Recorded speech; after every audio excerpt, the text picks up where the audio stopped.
The radio had worked at dawn. By noon, it did not. Communication was not a convenience in Vietnam. It was the framework that held operations together. Without it, a unit lost its eyes beyond the tree line, its link to artillery support, and its means of calling for extraction. Radio silence could mean confusion. It could also mean death. In the spring of 1968, a reinforced rifle platoon from the 1st Cavalry Division was operating in the dense jungle west of En Quy, in the Central Highlands. The mission was a reconnaissance patrol, tasked with locating possible North Vietnamese Army supply routes moving south along the forested valleys that connected the interior to the coast.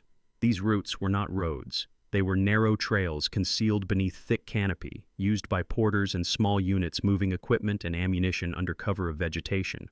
The platoon's job was to find them, observe them, and report their coordinates for later action. The unit consisted of 32 men. They carried standard infantry equipment: M16 rifles, M60 machine guns, fragmentation grenades, smoke canisters, and entrenching tools. Each squad carried one PRC-25 radio, the primary means of communication for ground units in Vietnam.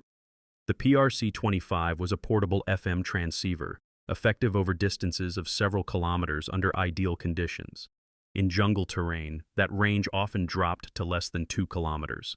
Hills, vegetation, and atmospheric conditions all degraded signal quality. Communication in the Central Highlands was never guaranteed. The platoon had been inserted by helicopter 3 days earlier. The landing zone was a small clearing carved into the side of a ridgeline, barely large enough for 2 helicopters to land in sequence. The men had moved out immediately, spreading into patrol formation and descending into the valley below. They traveled slowly, deliberately, stopping frequently to listen. Noise discipline was absolute. No one spoke unless necessary. Hand signals were used to communicate movement and halts. Every sound carried meaning: the rustle of leaves, the snap of a branch, the distant call of a bird. The radio operator was a specialist named Carrillo. He had been trained in signal procedures at Fort Gordon, Georgia, and had been in country for 7 months. He understood that the radio was not merely a piece of equipment. It was the unit's connection to the world beyond the jungle. Every 6 hours, he was required to transmit a situation report to the firebase that served as their tactical operations center. The report was brief: grid coordinates, movement status, observations, casualties if any. If no report came through, the firebase would attempt contact. If contact could not be established, procedures existed for contingency actions, though those procedures assumed the unit was under attack or compromised, not simply unable to transmit. On the first day, communication had been clear. Carrillo made his scheduled reports without difficulty. The firebase acknowledged each transmission and confirmed receipt. On the second day, signal quality began to degrade. Transmissions were interrupted by static. Carrillo adjusted the antenna, checked the battery, and repositioned himself on higher ground when possible. Communication remained intermittent but functional. The firebase continued to acknowledge reports, though responses were sometimes delayed or unclear.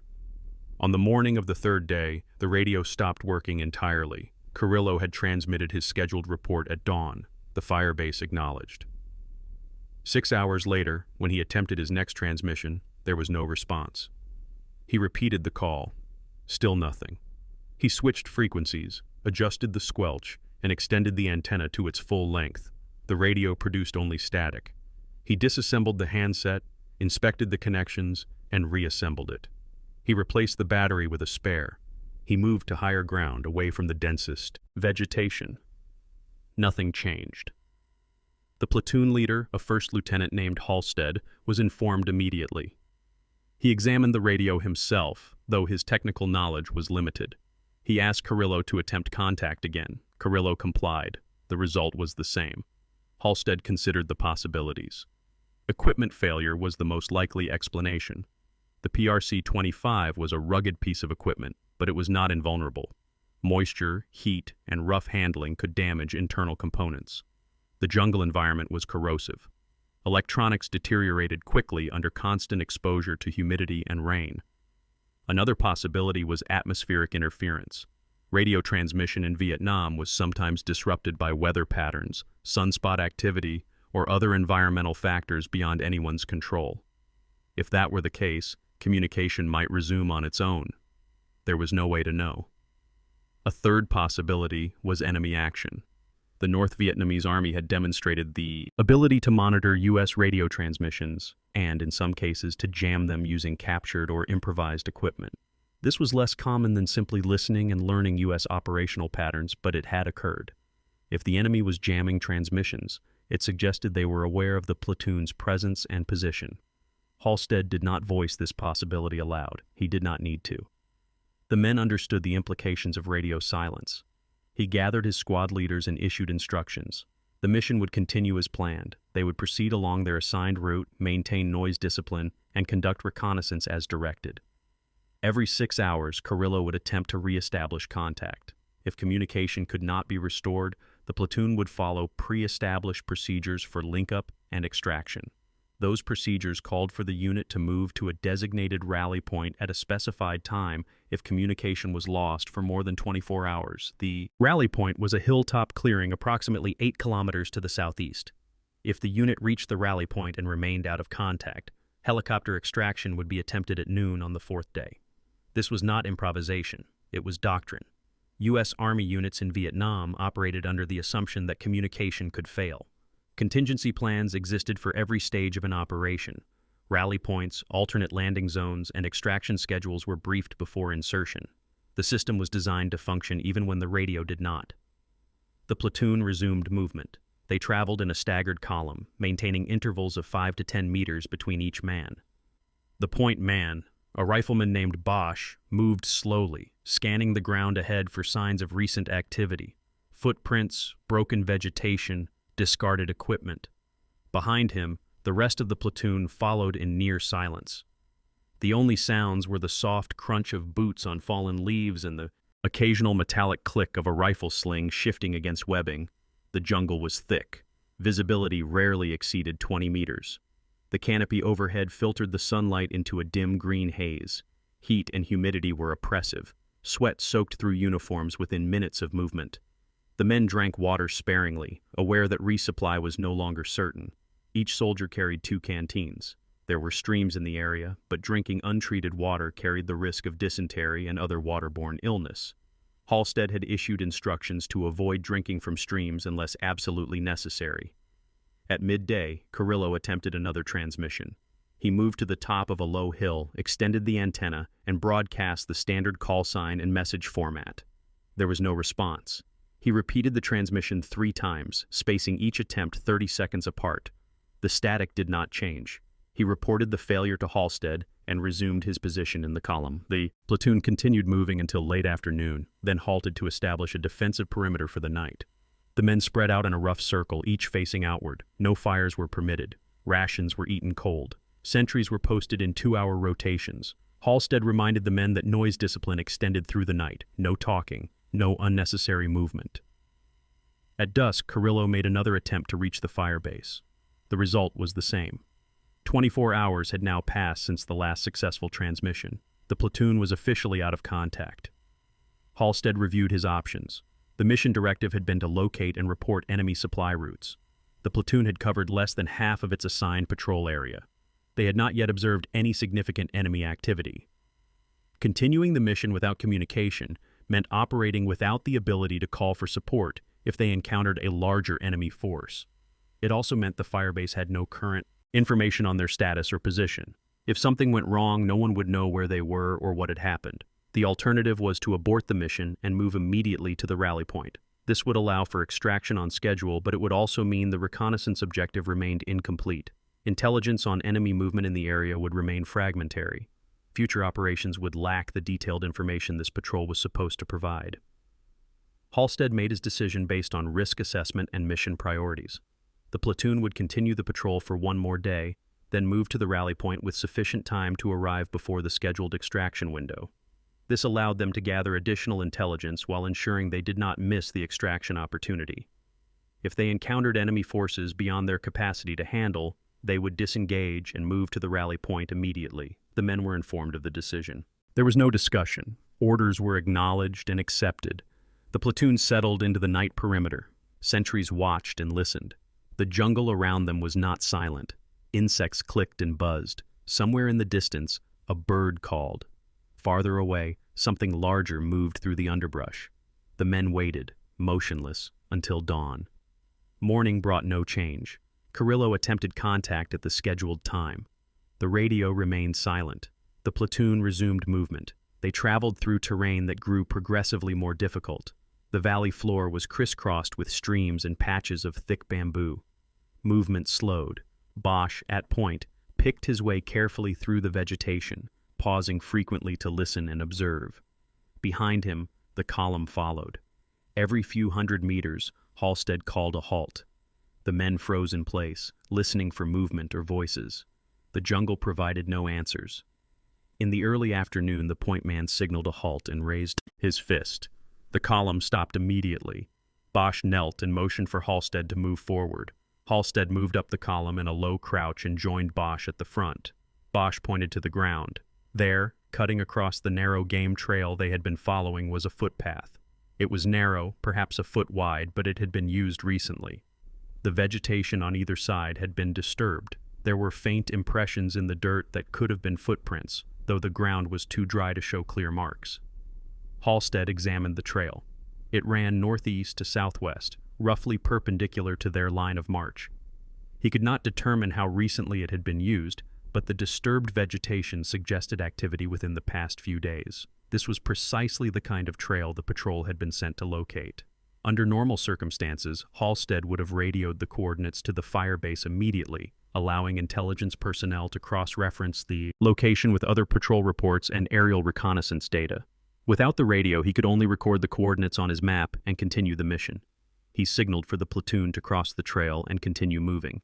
They did so one at a time, spacing their movement to avoid presenting a concentrated target. Once across, they resumed their staggered column formation and continued northwest.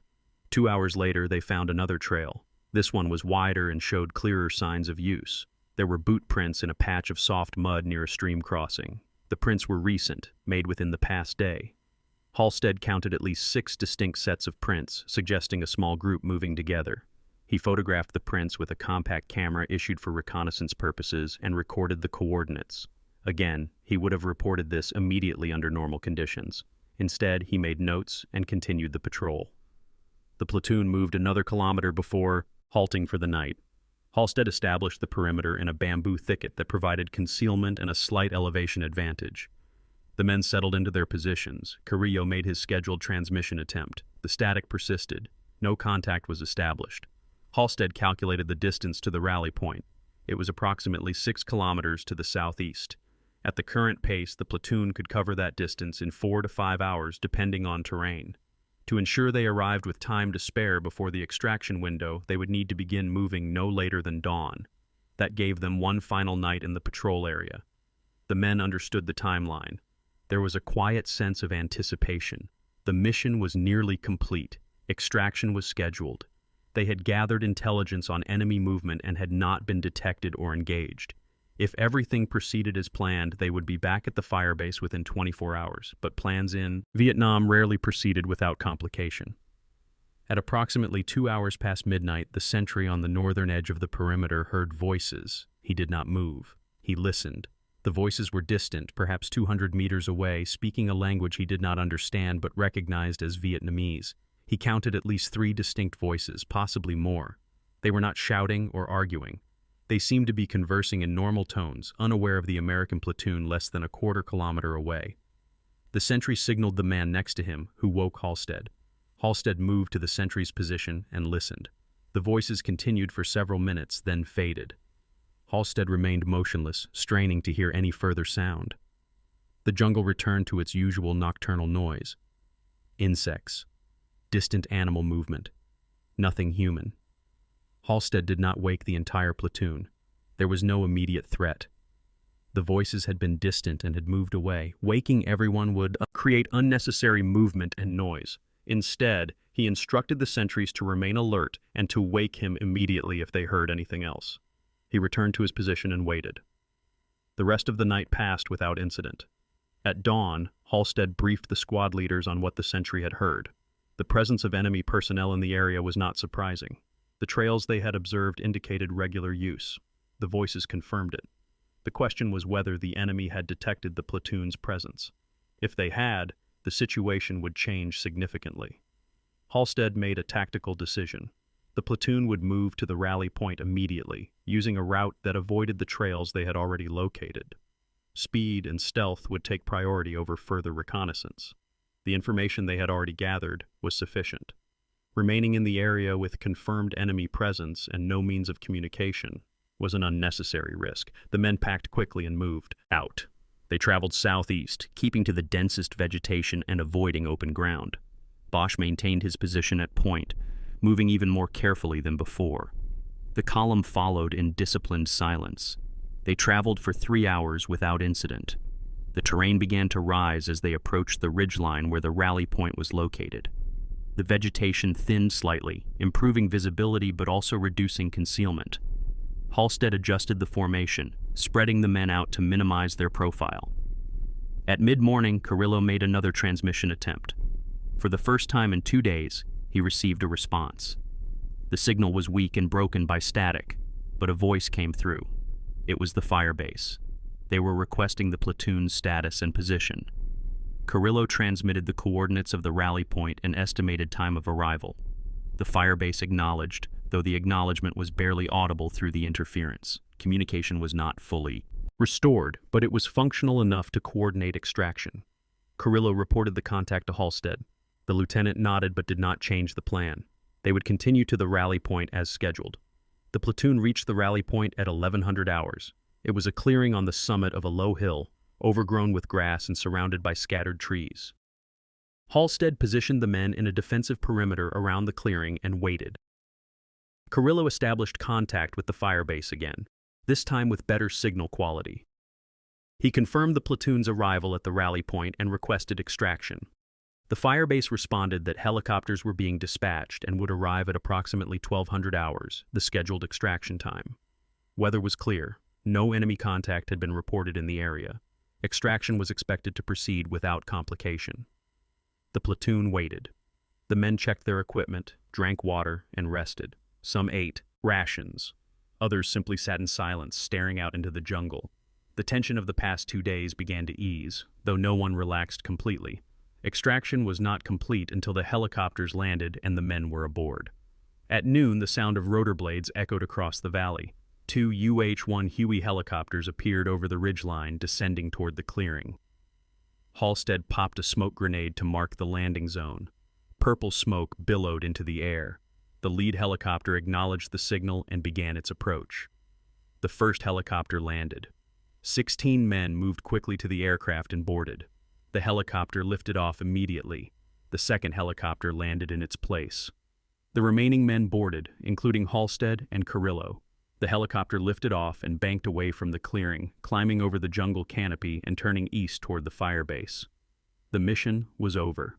Back at the firebase, the platoon was debriefed. Halstead provided his report, including the locations of the trails they had observed and the enemy voices heard during the night. The photographs Bosch had taken were developed and analyzed. The intelligence was incorporated into the larger operational picture. Carrillo's radio was inspected by signal maintenance personnel. They discovered that a connector inside the handset had worked loose, likely due to rough handling during movement through the jungle. The fault was not immediately visible and would not have been detected without disassembling the unit. It was repaired within an hour. The radio was tested and returned to service. The loss of communication had not been caused by enemy action or atmospheric interference. It had been a mechanical failure, simple and mundane, yet its effects had been significant. For 2 days, the platoon had operated in isolation, relying on pre-established procedures and the judgment of their leaders. They had completed their mission, gathered intelligence, and returned without casualties.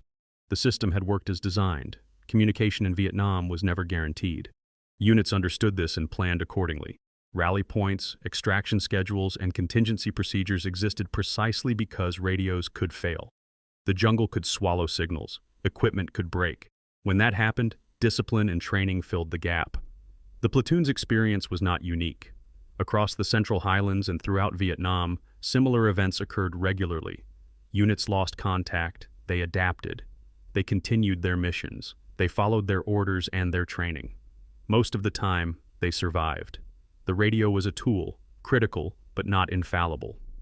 When it worked, it connected men in the jungle to the vast machinery of support that kept them alive: artillery, air support, medical evacuation, resupply. When it failed, those connections were severed. The men were alone. What mattered then was not technology but cohesion, leadership, and the ability to function without certainty. Halstead's platoon had demonstrated all three. They had not panicked when the radio went silent. They had not abandoned their mission. They had assessed their situation, made decisions based on doctrine and judgment, and executed their plan. They had done what was expected of them. In the years that followed, many of the men who served in Vietnam would describe the experience of isolation in the jungle as one of the most difficult aspects of the war. Not the firefights, not the fear of ambush, but the silence. The sense of being cut off from the world, surrounded by an environment that was indifferent to survival. The radio, when it worked, was a lifeline. When it did not, there was only the training, the mission, and the men beside you. The Vietnam War tested communication systems in ways that had not been anticipated. The terrain, the climate, and the nature of the conflict all conspired to make reliable communication difficult. Units adapted. They developed procedures, improved equipment, and learned to operate with the assumption that communication could fail at any time. The lessons from Vietnam shaped military communication doctrine for decades. Redundancy became standard. Multiple radios, alternate frequencies, and backup procedures were built into every operation. The expectation that technology would always work was replaced with the understanding that it might not. Soldiers were trained to function in isolation, to make decisions without guidance, and to trust in their preparation. Halstead's platoon returned to operations the following week. The radio worked, the missions continued, the war continued, and in the jungle, as always, the trees absorbed sound, the heat pressed down, and the men moved forward, listening for the voices that might come through the static, or might not.